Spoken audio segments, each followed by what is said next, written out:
So I am absolutely thrilled to welcome Dr. Sabaheta Ramkliovic-Suominen. I apologize for my long pronunciation. She is an associate research professor and Academy of Finland research fellow based at the Natural Resources Institute of Finland, Luke. And her research interests encompass socio-ecological transformation, environmental justice, and post-growth futures. So I will hand the floor over to Sabaheta. Thank you and welcome. And I will stop sharing my screen. Thank you so much, Bradley. It was wonderful. And I'm going to show now my screen, except it is now not showing in the window. Okay.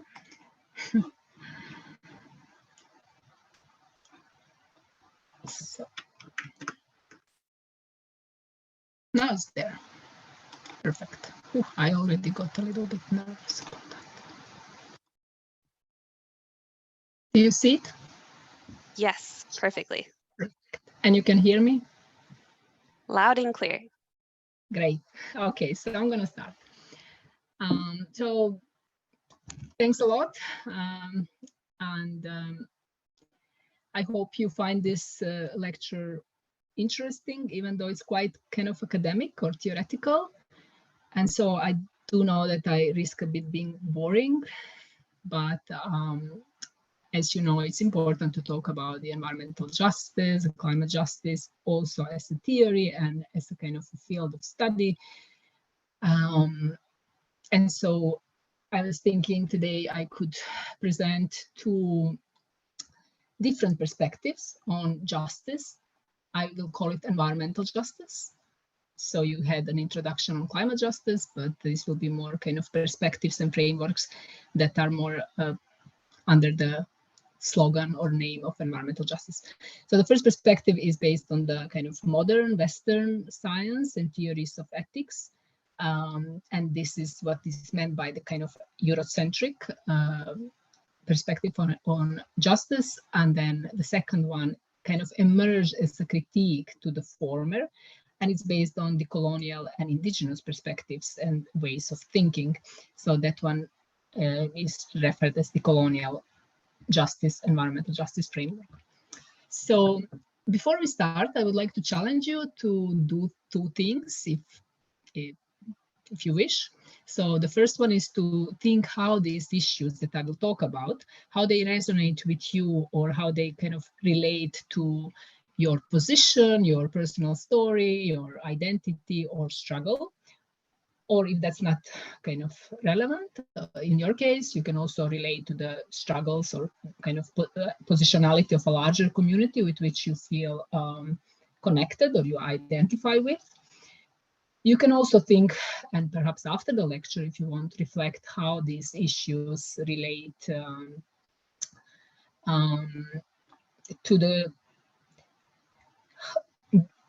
the relations, just the word is not coming better. So how the relations between the global north and south in the context of the current climate and socio-ecological emergencies. All right, so yeah. Sorry, just we have some requests. If you could be close to your mic so we can everyone listen. Hear me? Yes, please. Maybe I can speak a little bit louder. Yes, please, or close to the mic. Thank you. I'm using my computer mic because it works usually really well, but so I'll talk a bit louder. So as you see here, I hope you see the slide that says theory. So I'm going to talk a little bit about the origins of environmental justice as a field of study, and then we'll present those different ways of thinking or approaching justice from Eurocentric and decolonial perspective. And then if we have time, 40 minutes is a lot, but there is also quite a lot of slides. I have one bonus slide where I will highlight some issues that I think would be interesting for you to think. They don't necessarily relate to environmental justice as a theory, but are very relevant for practice and politics.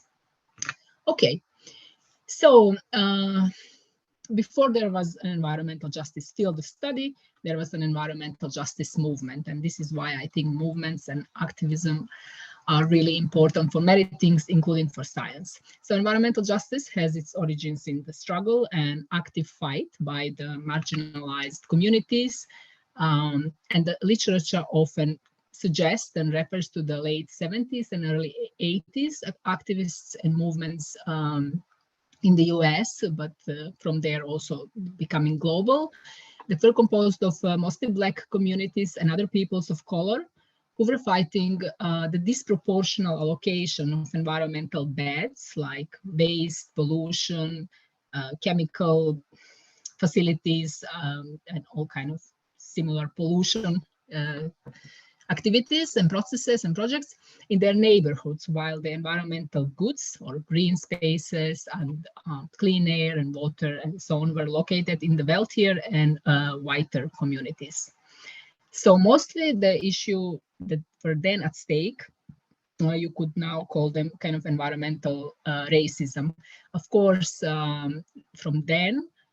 since then, I mean, okay, first I should also say that, so this was in 70s and 80s, and by now the laws have been improved, and at least in the legal and policy framework, that things are better. But as Robert Bullard, who is recognized as one of the fathers of environmental justice study, as he says here in this quote, and I apologize for a little bit bad, at least it's not showing so clearly anymore as it was yesterday. The laws that codify racial segregation have been eradicated, but the practices continue today.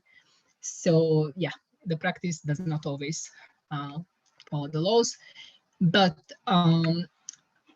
as I said, after this initial movements which are recognized as a kind of beginning of environmental justice as a field of study. Of course, today when we talk about environmental justice, we talk about different age groups, these different races, different issues. So we are concerned with, we are here about climate justice, youth are protesting, and also companies are uptaking some kind of standards and so on. So the point being that it's very diversified field and dealing with many issues.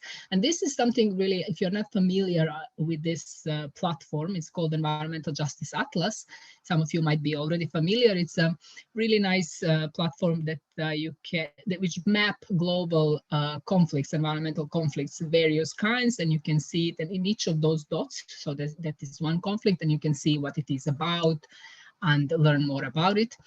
Just the point being also, as this map shows, that many conflicts, especially in the global south, Southeast Asia, African countries, South Europe as well, Latin America, and North America as well.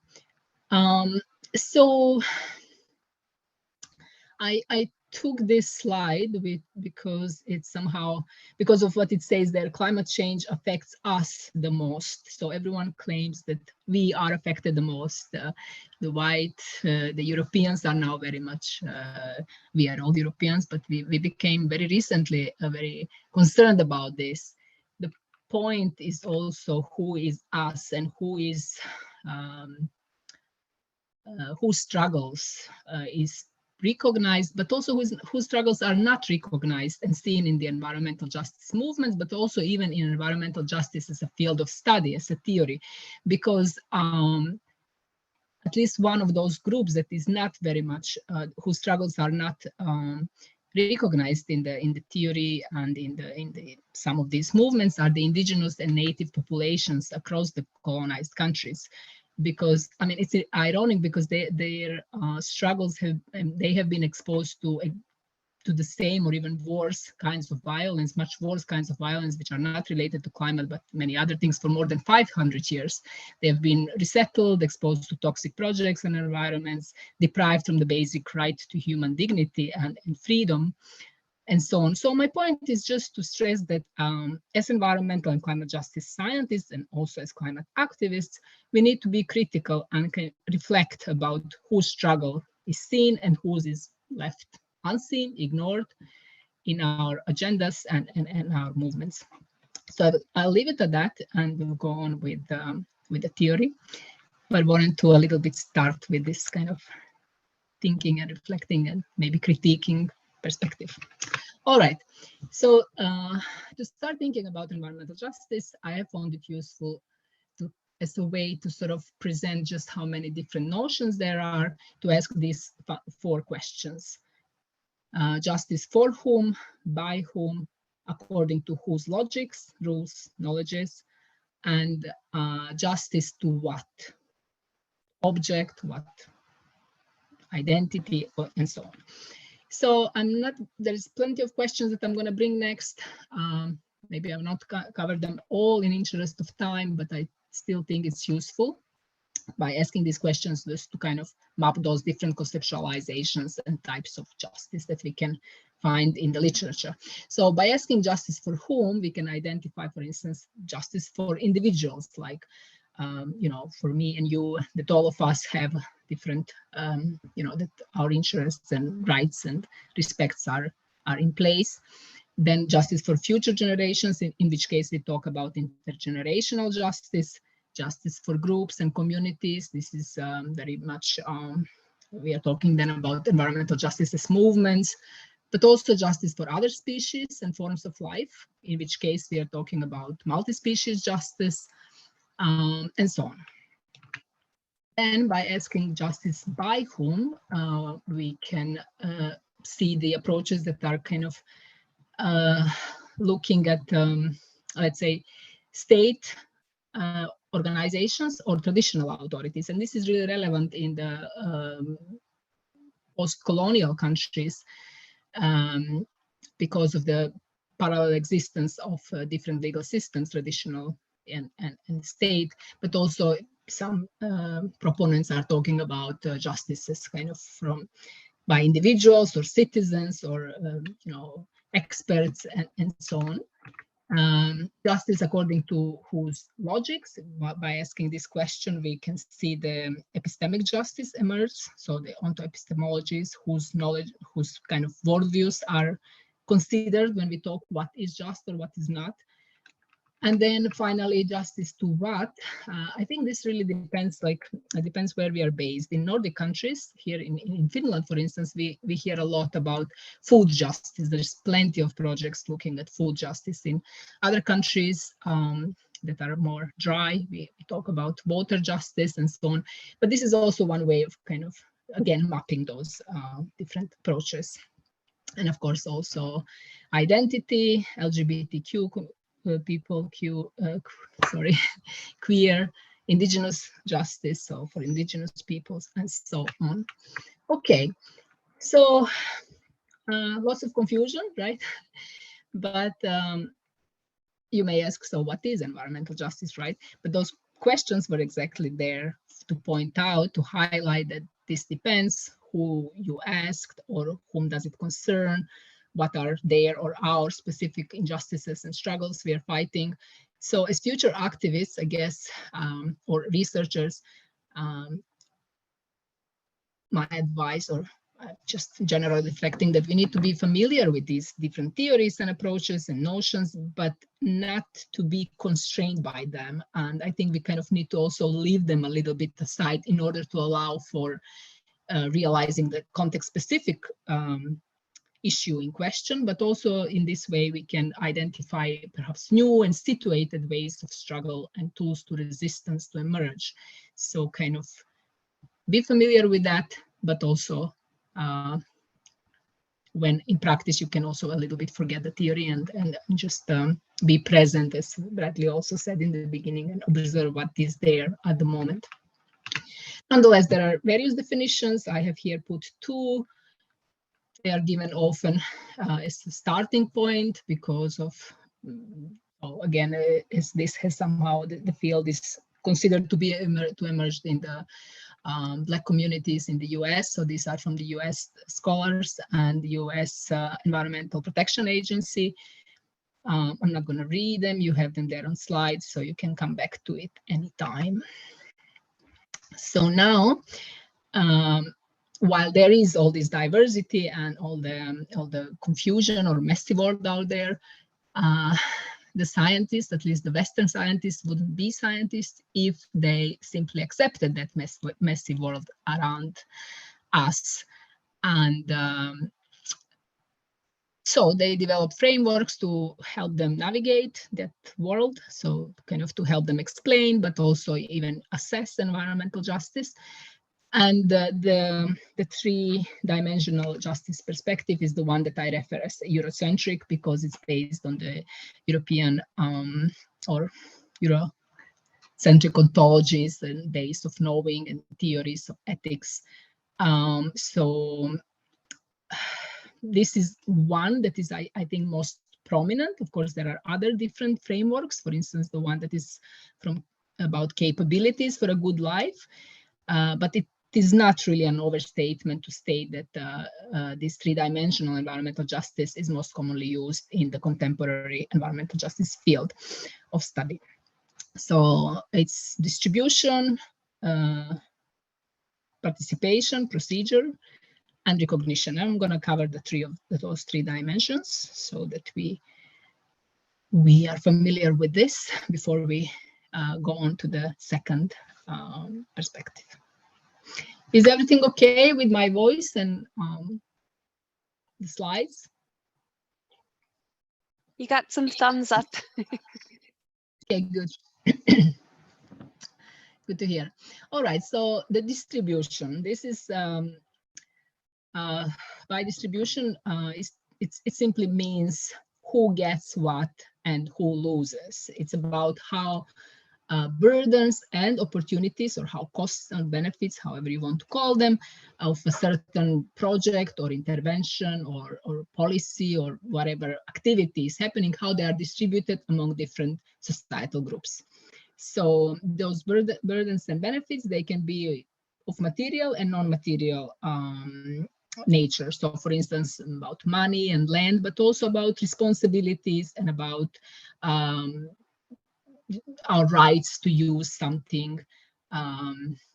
So it's also how those rights and responsibilities are distributed. For instance, whether or not you or I would have an equal access to a fish pond farm or a public green space, and whether we will have unequal responsibility to manage and take care and invest time and money in keeping this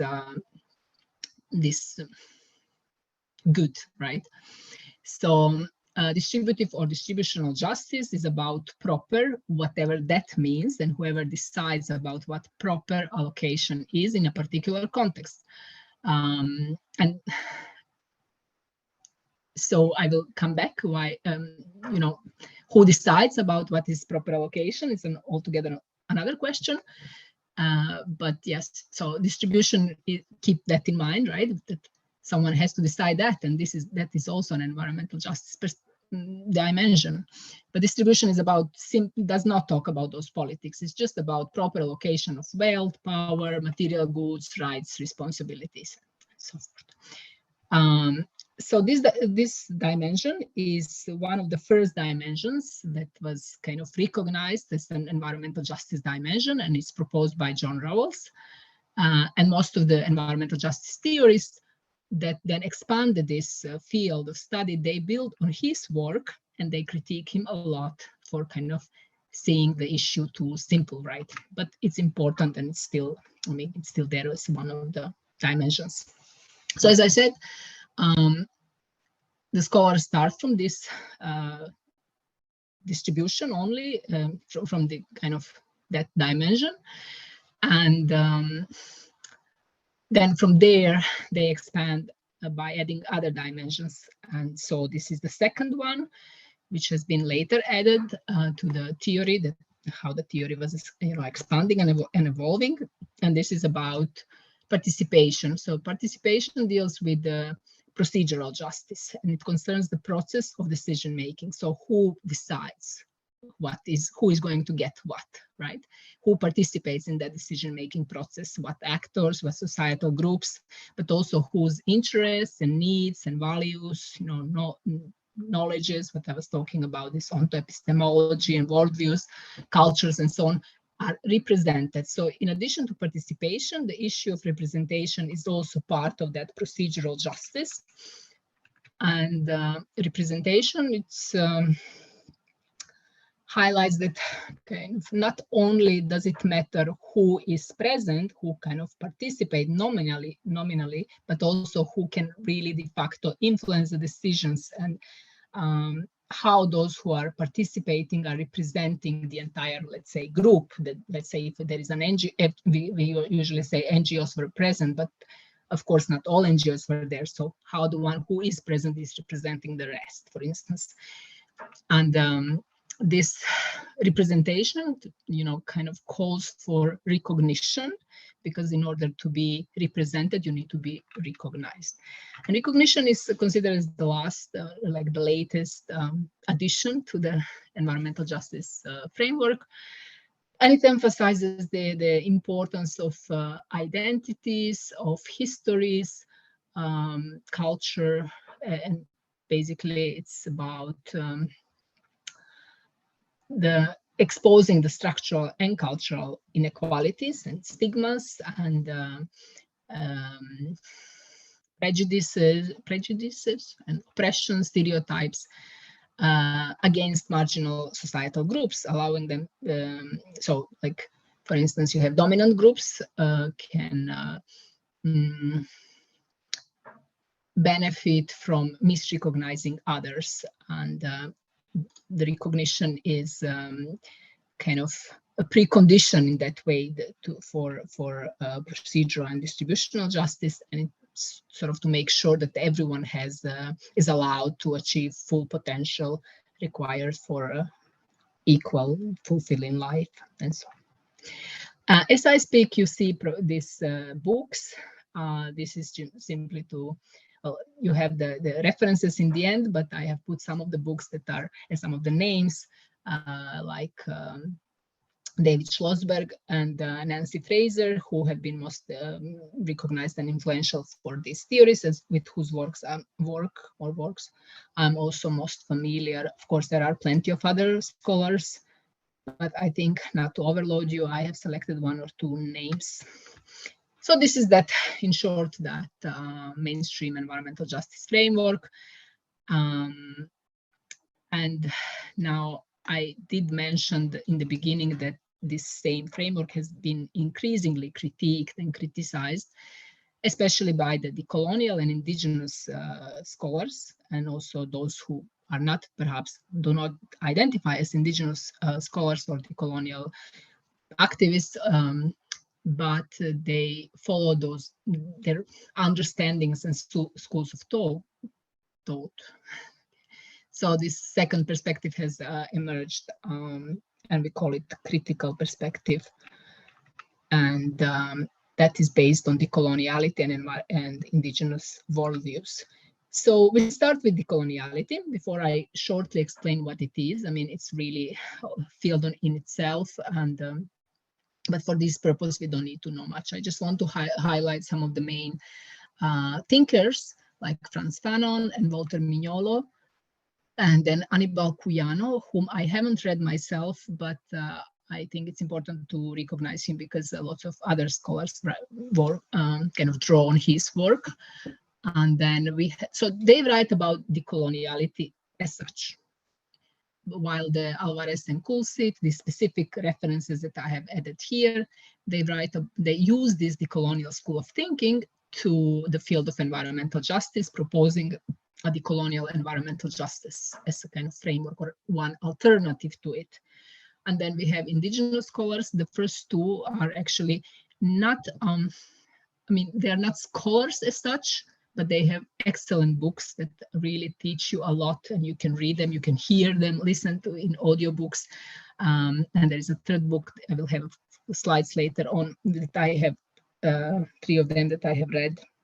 They are really nice, and they kind of present what an indigenous way of thinking is about. These indigenous environmental justice scholars like Deborah McGregor and Kyle White, similarly, like with decoloniality, they also have used the indigenous way of thinking to propose indigenous environmental justice. So, what is decoloniality?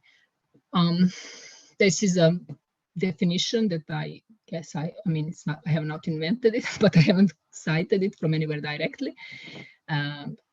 This is what I understand from the literature. One way to approach it is like an intellectual and political engagement with the idea that there was never an interruption between colonial and contemporary, now modern ways of living, logics, mindsets, and political and economic structures. So this means that those logics, values, and human relations with the rest of nature, but also with the rest of less important humans, dehumanized, dispossessed others, which were set during the colonial era, are to a large extent still in place today, even if in a different form. So we have modern slavery instead of slavery as it was.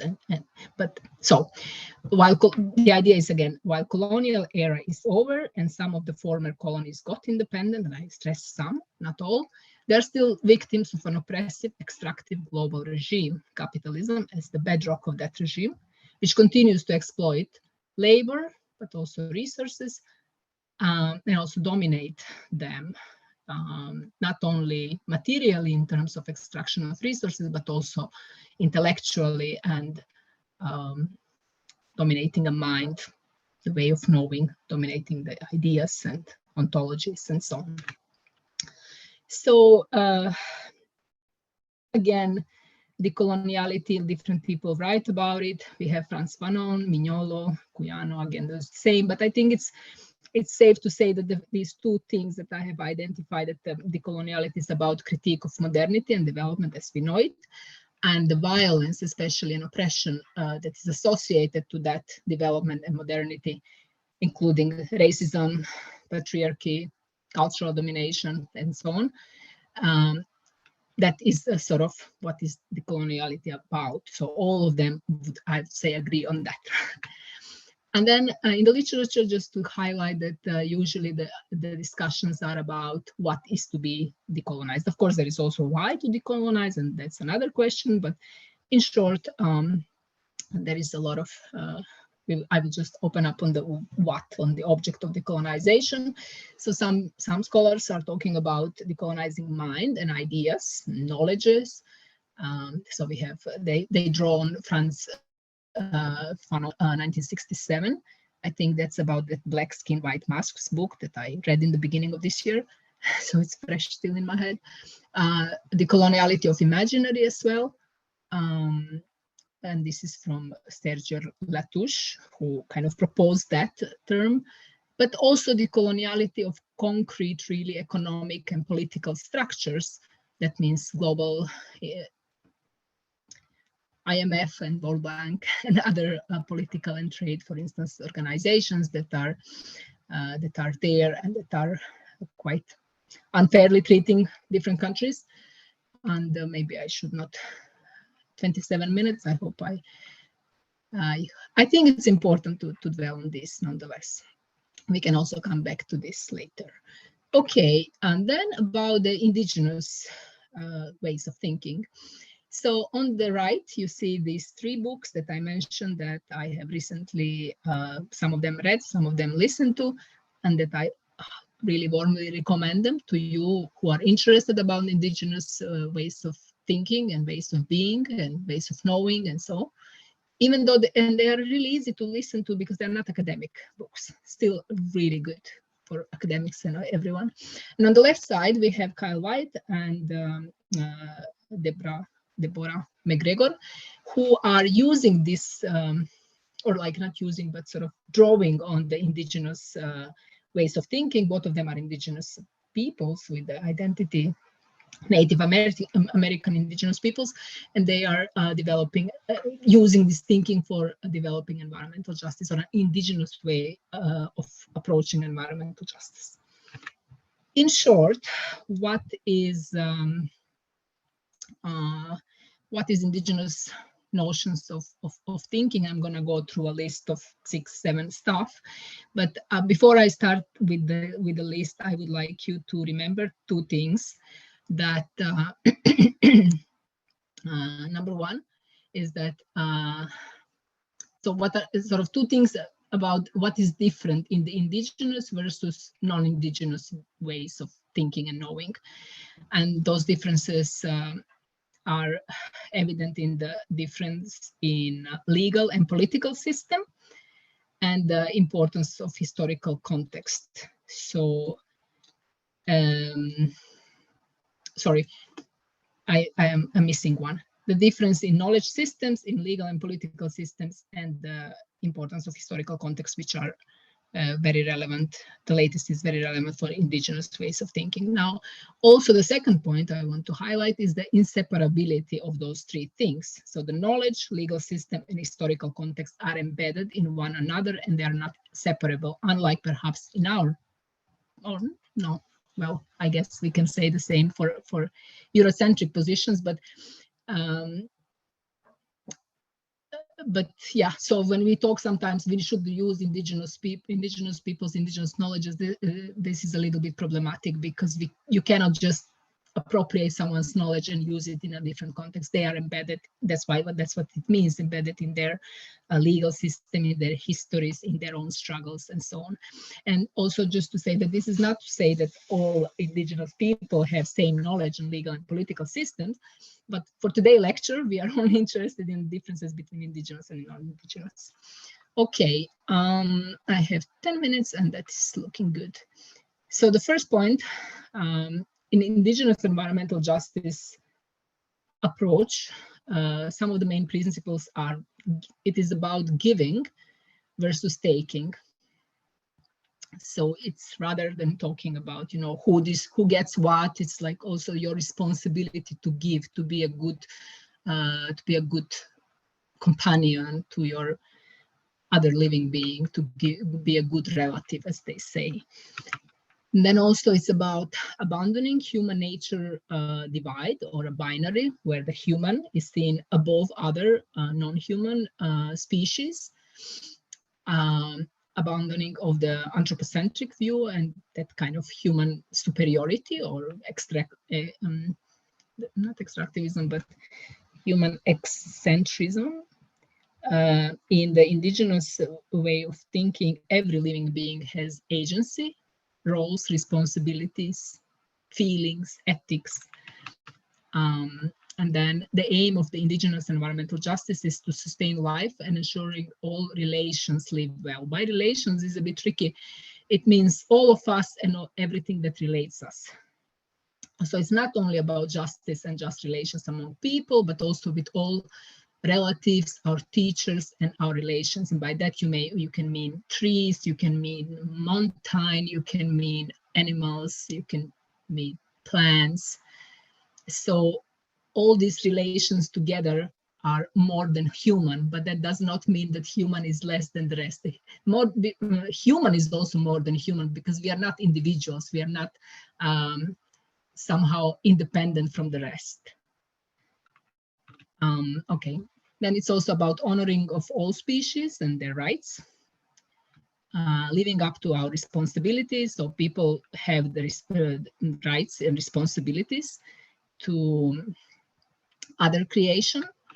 And then the codes of conduct, laws and policies that are there are about ensuring these relationships with the earth and are in balance.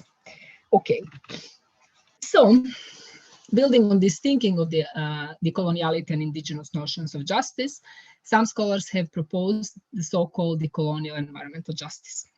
And it's a critique of the three-dimensional environmental justice framework presented before, which many of these scholars, including myself in a couple of works that I haven't all of them referred here, are basically can really mean an injustice on its own, at least an epistemic injustice, because you're imposing your own worldviews on something, on somewhere else, on someone else, and in that way ignoring their own worldviews and what they see, what they imagine as justice or hold as a justice.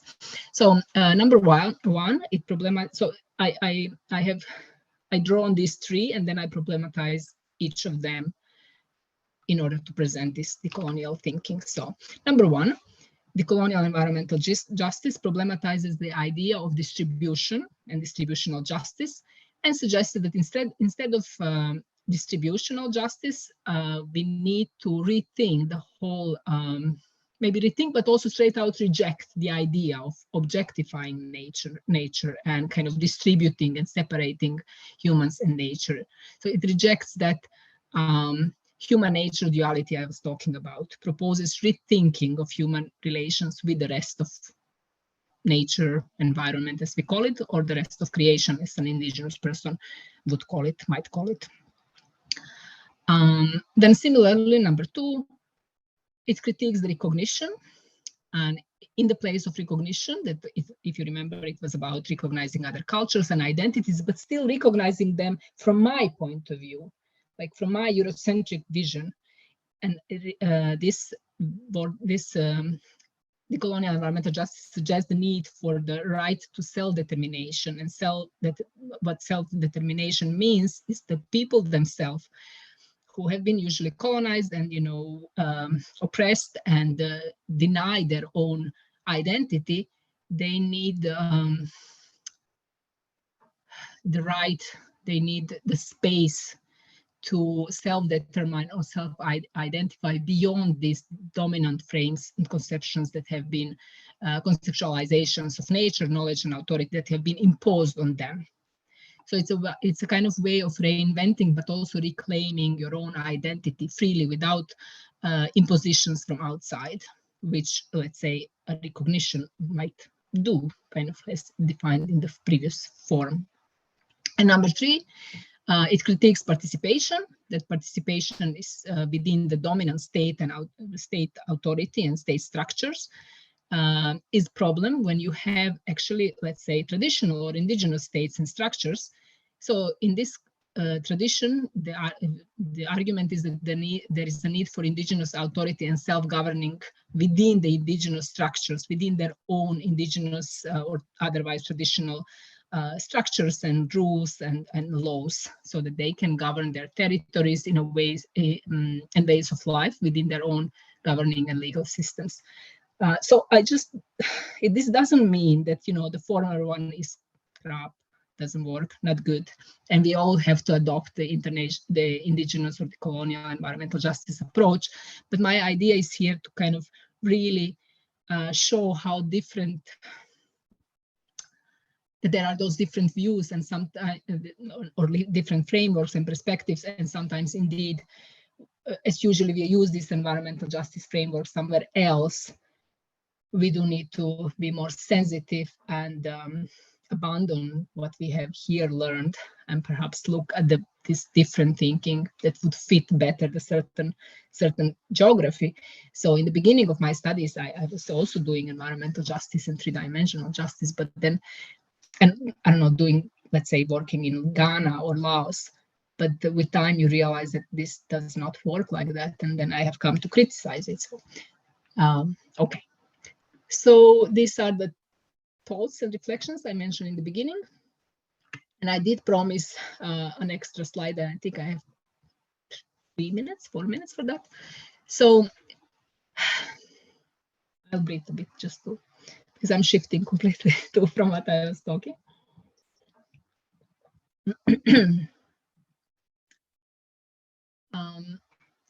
Thinking of you as climate justice activists or movements or people interested in it for whatever your purpose is, I think it's important to recognize that climate change agenda, at least the mainstream climate change agenda, top-down one, based, imagined in the high levels, governmental bodies, EU and so on.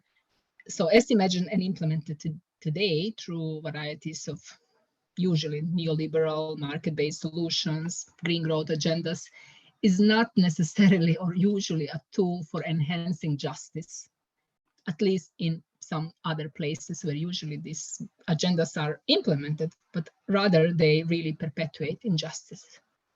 So as climate activists and researchers and allies,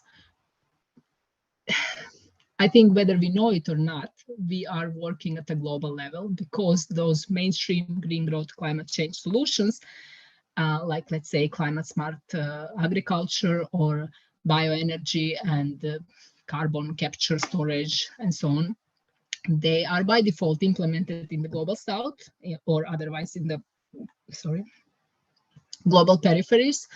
They do not question, rather they are based on the current power, economic, cultural, and so on structures of domination, where basically global north countries or high income countries dominate other global south countries that are made dependent and vulnerable in the current situation and structure.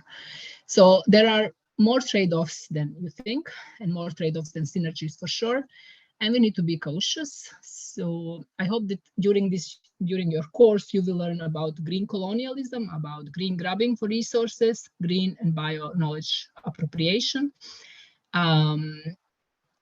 Sometimes I'm thinking that actually it's not climate that we, including myself here, are up against, but it is the structures, the climate change that we are up against, but it's actually the structures and the logics of oppression and domination that perpetuate or lead to this climate change. So the wealth, power, economic, ontological domination. And to tackle those means to decolonize, to undo, and to degrow in the global south, in the global north, the high-income countries, and unlearn or reinvent the now. So with now utopias and experimentations, I think this is the challenge that we are up against. With that, I will just finish with these key references, and I am amazed how good on time I am. Thank you so much. I hope you like that, what I had to say for today. And I am looking forward for your questions. Thank you so much, Sabaheta. It was really fantastic.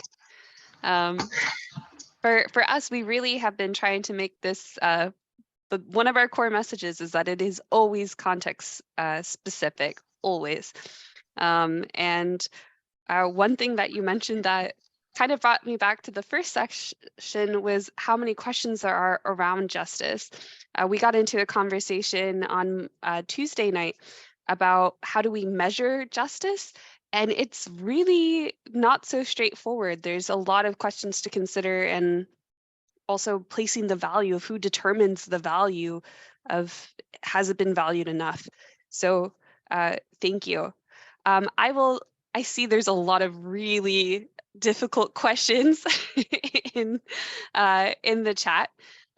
So Paula, the floor is yours with the Q&A, and thank you again. So thank you. Thank you, Sabaheta. It was a really interesting presentation, but also I guess that all of us were now thinking about many issues related what you talk about. And yes, as Bradley said, there is many interesting questions, provocative questions too. Okay, let's start.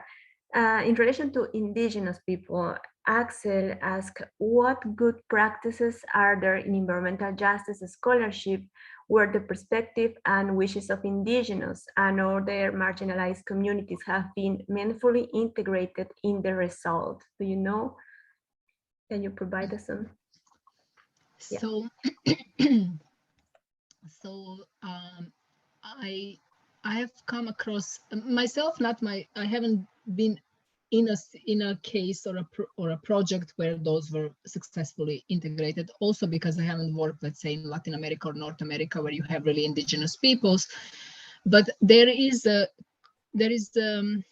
a number of initiatives in North America and Canada, where indigenous scholars, including those two I mentioned, that they have published some guidelines how to do this, how to do, let's say, project in accordance to indigenous environmental justice approach, or how to do, let's say, environmental assessment. I remember one paper from Deborah McGregor and Arsenal. I'm sorry, I'm super horrible with the pronunciation of their surname, but I can find a paper that is about environmental assessment.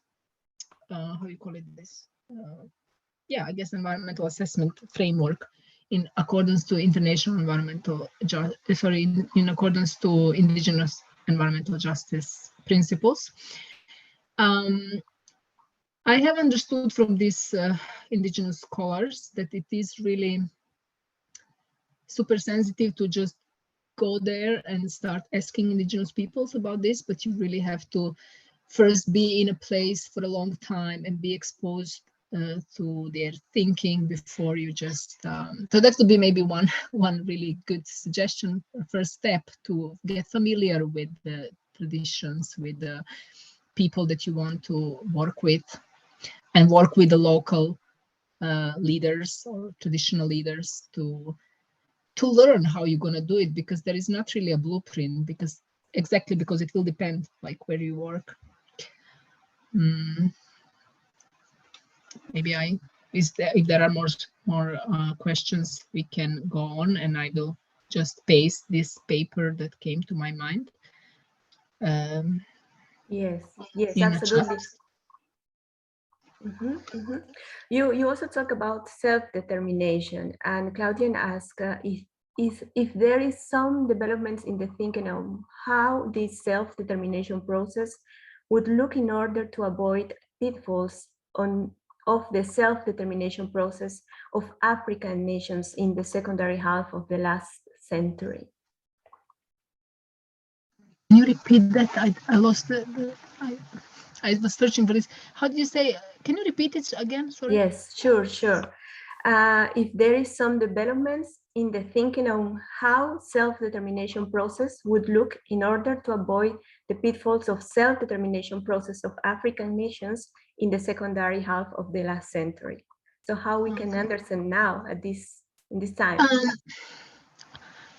I actually think that, well, pitfalls there were, of course, but there are also positive examples where you had a really a progressive movement in the African countries, progressive thinkers like Nkrumah and like Sankara, who were working to unify, to present a resistance to the global North imperialist post-colonial order, but they were eliminated. They were all eliminated. They were after Thomas Sankara was talking about resisting the trade agreements or not paying the debt. What was it? 3 months later, he was killed. So I would think that people would find their way to self-determination in Africa, including in Africa, despite the differences, of course, it takes time, but they do deserve, like every other group or region of countries, like Europe was fighting for hundreds of years, and then eventually they found their way to live together. So this same right should be given them without imposition of US and EU. So I don't, yeah, maybe I think that I do believe that this would be fine if we just we're not thinking that we need to help. The help usually does not work that well. Sorry. Yeah, absolutely. I agree. Okay, I have two questions from Emily and Anastasia that are quite related. Anastasia asked, do you see if there is a space for decolonial environmental justice in international law, or is the international legal system, I know you are not an expert, but probably you know something about it, or is the international legal system by definition a colonial system, which will never be able to achieve decoloniality? And in relation to that, Emily asked, Agatha asked, if regional treaties like the Aarhus Convention, the Escazú Convention, can actually facilitate the participation of indigenous people within this legal system that we have, no? Mm-hmm. Just 1 second. Organization to facilitate that I don't. Okay, such excellent questions. Oh my God. These are both of these questions are the key questions in the debate the scholars are having, the key questions that not just scholars but activists that are asked in this kind of spaces, and that it's really not there's not an answer that is right or wrong. So what I think about whether there is space for decoloniality within, let's say, EU or international law, or whether by default they are colonial. There are two things I guess I want to highlight. First is the cooptation. And so you would find cases where EU says that, okay, we're going to work towards, let's say, okay, EU, there is a decolonial EU day, for instance, nowadays, and they're organizing decolonial seminars for decolonizing the EU. I don't know what to say on it, because I'm not sure whether my position would be that actually these are colonial spaces, and unless you really foundationally change these structures and how it's organized, then it's only cooptation. So for the time being, we are seeing cooptation of these terms like decoloniality, like feminism. There are now 12 countries that are I will give feminist policies, foreign policies as an example. I think 12 countries currently have developed or adopted feminist foreign policies, including Mexico, including many in the EU as well. But what has happened, including Sweden here and others, what has happened is actually there is a lot of cherry picking, so instead of feminism is an agenda that is really radical, and it's about oppression of so many different, it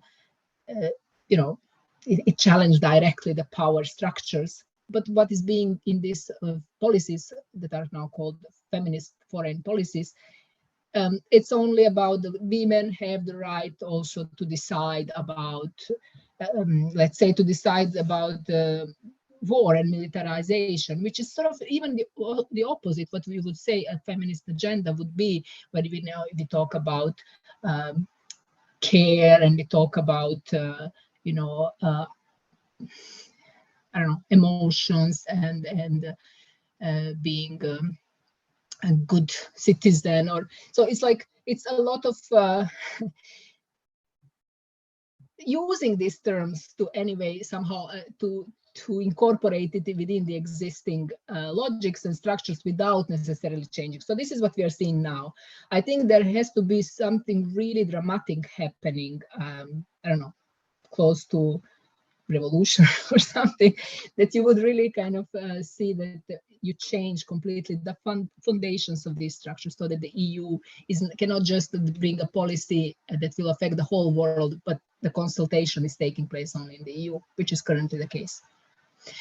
The second point about regional organizations, that they can facilitate the indigenous people participation.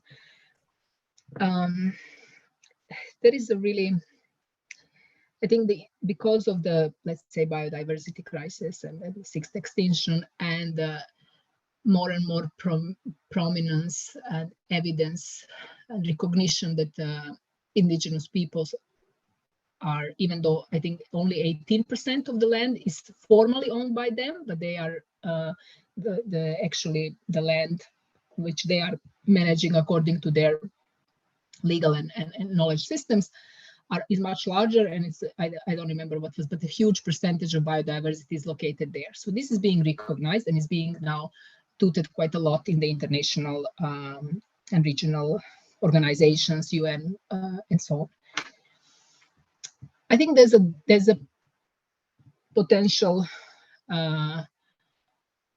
opportunity, but there is also a risk, because we are, well, first risk is appropriation of their knowledge, and kind of just we go there, extract their knowledge or ideas and use it for something else, and kind of again being not such a nice neighbor. But there is also, I think, opportunity, because as long as they are really working together and being careful and resisting these straight out examples or attempts sometimes to appropriate or use biological knowledge, or I think there is the opportunity for kind of coexistence of the two, and like developing of both, because of course indigenous knowledges also could benefit, let's say, of some ideas, or maybe, if nothing else, technology, or maybe that's not very common for me to say, but it is about how it's done. If the intentions are right, it can be a good possibility, opportunity, but if not, as you can see, I cannot say. It depends, right? No, but, well, yes, I mean, we hope that also these organizations, legal instruments, etc., at the international level will work. No, but as you mentioned, we need to take indigenous people on the table. We do not decide about what they want or what is going to be good for them, etc. No, so as soon as the space are open and the willingness of governments to listen, then I am sure that it's going to work, hopefully. May I just add one thing, that the diversity of indigenous peoples, and like also between them the dynamics, because we cannot just assume all indigenous peoples live in harmony and they work together and so on. So for instance, a study that my PhD, not my PhD student, but I was in the PhD committee, she did in Honduras study, and she was looking how indigenous people could use the EU FLAG-T, Forest Law Enforcement, Governance and Trade, to claim their indigenous rights. And there was like 2 or 3 groups, or federation of indigenous peoples groups, tribes, and the 3 of them had really different position. And it was not, sometimes they saw that, okay, they they also search for the opportunity to improve or their position with, and come like as a more strong partner in this international agreements on the cost of other smaller groups or less dominant indigenous peoples groups. So this is something also to keep in mind. We see very often certain company or a research organization go in the Amazon and make a video, 10 minutes video funded by World Bank, where this head of the certain organization sit with indigenous peoples, and then we have the indigenous peoples of Amazon, they are represented and we have their support, but that is so dangerous because of all the diversity among the indigenous peoples themselves.